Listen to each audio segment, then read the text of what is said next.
Pemandangan menakutkan sekaligus menyedihkan, terpampang jelas di hadapan semua orang yang melihat, membuat semua orang menahan nafas dan mengucapkan istighfar. Bukannya jasad monyet yang berada dalam kuburan itu, melainkan jasad seorang remaja perempuan yang masih memakai seragam SMA dengan kepala yang terputus dari badannya. Assalamualaikum warahmatullahi wabarakatuh. Balik lagi dengan channel Spot Horror. Di video kali ini langsung saja aku akan membawakan sebuah cerita horor berjudul Ratapan.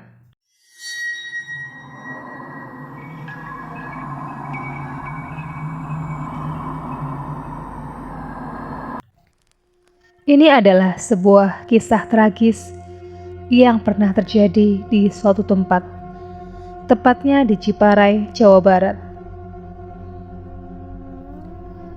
Peristiwa ini terjadi antara tahun 80-an akhir. Sebut saja namanya Mang Dadang. Dia seorang bapak-bapak yang suka sekali berburu hewan-hewan kecil. Suasana desa Ciparai waktu itu, ladang-ladang dan sawahnya banyak sekali terdapat pohon-pohon besar di sekitarnya, bahkan mirip hutan. Maka tak jarang banyak hewan liar yang berkeliaran di sana.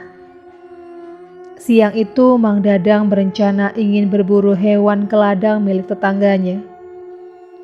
Dia membicingkan mata dan menerawang di antara pohon-pohon tinggi yang berada di sekitar ladang itu. Matanya fokus pada satu arah. Mang Dadang semakin memicingkan matanya untuk meyakinkan apa yang dilihatnya itu benar atau tidak. Dia melihat seekor monyet dengan bulu berwarna abu cerah dengan ekor pendek yang berada di atas dahan sebuah pohon yang tak begitu tinggi. Ternyata itu adalah seekor anak monyet. Monyet itu hanya diam sambil membenamkan wajahnya ke batang pohon tersebut tanpa bergerak sama sekali. Dengan sigap dan hati-hati, Mang Dadang memanjat dan langsung menyergap monyet itu dengan cepat. Ada hal aneh menurut Mang Dadang. Monyet itu tidak melakukan perlawanan sama sekali, malah seolah pasrah begitu saja.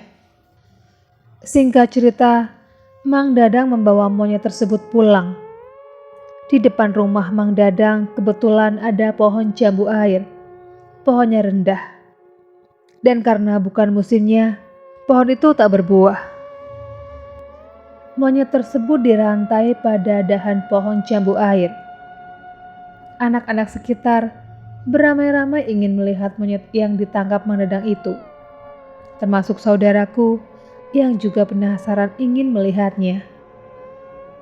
Namun tidak seperti monyet pada umumnya. Jika dikasih makanan, maka dengan lahap dan rakus, dia akan memakan makanan yang dilempar ke hadapannya. Tetapi monyet yang satu ini hanya diam saja, sambil menundukkan wajahnya seolah-olah sedang menangis.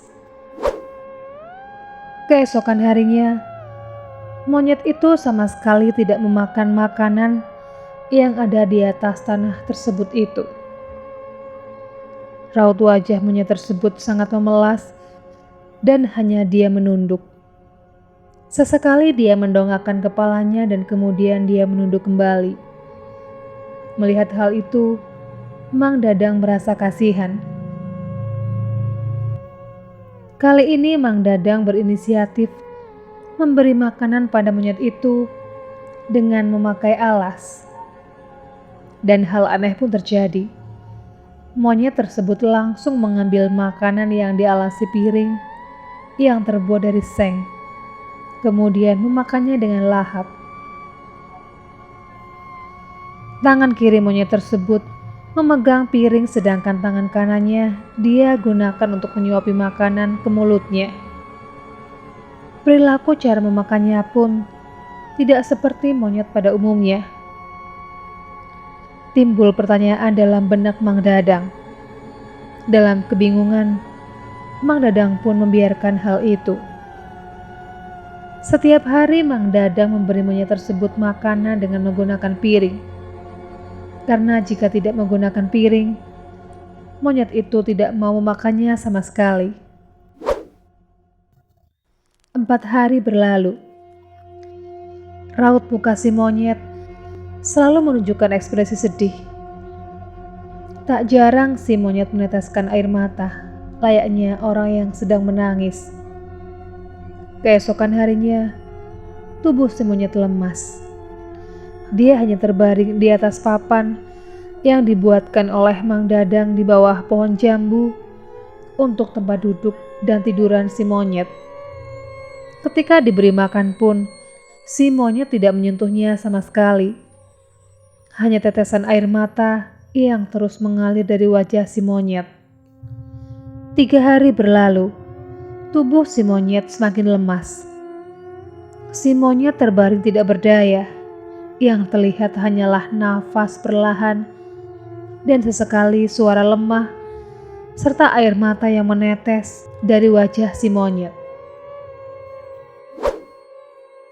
Saat itu, entah apa yang dipikirkan oleh Mang Dadang. Dia pergi ke belakang rumah dan mengambil sebuah golok. Setelah mengambil golok, Mang Dadang kemudian mendekati si monyet. Kemudian melepas rantainya. Si monyet hanya terkulai pasrah ketika dibawa oleh Mang Dadang. Si monyet dibaringkan di atas balai atau golodok, yaitu sebuah tempat untuk pijakan mirip teras yang biasanya terbuat dari bambu atau kayu di depan pintu rumah panggung. Mang Dadang mengambil goloknya. Kemudian dia pun menyembelih monyet tersebut hingga kepalanya terputus dari badannya. Sebelum menyembelih monyet itu, Mang Dadang melihat raut wajah monyet yang sangat sedih mendalam. Dengan air mata yang mengalir deras, sambil bersuara lemah seolah memanggil kedua orang tuanya. Mang Dadang berdalih merasa kasihan. Jika dibiarkan, maka monyet itu akan terus menderita. Sehingga Mang Dadang pun berniat untuk mengakhiri penderitaannya. 2 hari pun berlalu. Waktu itu warga Ciparai dihebohkan oleh seorang juragan kaya raya. Dia menaiki sebuah mobil mewah bersama istrinya yang dikawal oleh satu mobil di belakangnya. Si juragan kaya ini sedang mencari keberadaan seekor monyet dengan sebuah ciri-ciri yang sama persis dengan monyet yang ditangkap oleh Mang Dadang. Si juragan kaya ini telah mencarinya kemana-mana dan hasilnya nihil. Hingga suatu hari, dia mendapatkan kabar dari salah satu warga Ciparai yang mengatakan pernah melihat keberadaan monyet tersebut, persis seperti yang diceritakan si juragan kaya. Si juragan kaya bersama istrinya diantarkan oleh warga di sana menuju rumah Mang Dadang. Di belakangnya diikuti oleh pengawal serta warga yang penasaran. Singkat cerita, tibalah si juragan kaya ini di depan rumah Mang Dadang. Mang Dadang yang kebetulan kala itu sedang berada di rumahnya, merasa bingung melihat banyak orang di depan rumahnya. Kemudian si juragan kaya itu pun mendekati dan memperkenalkan diri. "Apa benar Bapak yang bernama Mang Dadang?" Iya, saya Mang Dadang. Ada perlu apa ya Pak?" Dalam kebingungan dan kaget, Mang Dadang pun menjawab. Dalam percakapannya, si juragan menceritakan bahwa dia mencari monyet dengan ciri-ciri yang persis ditemukan oleh Mang Dadang. Bahkan juragan kaya itu akan memberikan imbalan berupa hadiah uang yang sangat banyak jika dia benar telah menangkap dan mengembalikan si monyet kepada juragan kaya itu. Seketika Mang Dadang sontak terdiam. Mulutnya seolah tersekat. Dia tak bisa berkata apapun. Dengan perlahan, Mang Dadang mencoba menjelaskan panjang lebar. Benar bahwa dia telah menangkap seekor monyet dengan ciri-ciri yang sama persis yang dicari oleh si juragan kaya itu. Tetapi 2 hari yang lalu, dia telah menyembelihnya dan menguburkannya di belakang rumahnya. Mendengar hal itu, sontak istri si juragan kaya menjerit dan menangis histeris, serta hampir pingsan. Raut wajah si juragan hanya dia membisu. Untuk sesaat, dia tak berkata apapun. Mang Dadang menunjukkan kuburan si monyet kepada juragan dan istrinya yang terus menangis histeris. Digalinya kuburan monyet itu oleh Mang Dadang. Pemandangan menakutkan sekaligus menyedihkan terpampang jelas di hadapan semua orang yang melihat, membuat semua orang menahan nafas dan mengucapkan istighfar. Bukannya jasad monyet yang berada dalam kuburan itu, melainkan jasad seorang remaja perempuan yang masih memakai seragam SMA dengan kepala yang terputus dari badannya. Seketika istri juragan tersebut menjerit histeris sambil memanggil sebuah nama. Mungkin itu nama perempuan remaja itu. Dan tak lama kemudian, ambruk pingsan di dekat kuburan tersebut. Singkat cerita, para pengawal juragan langsung membawa jasad remaja perempuan itu dan segera meninggalkan desa Ciparai. Juga tak lupa balai bekas menyembelih yang masih ada bekas darahnya pun digergaji untuk sekalian dibawa pulang oleh juragan. Peristiwa itu telah berlalu.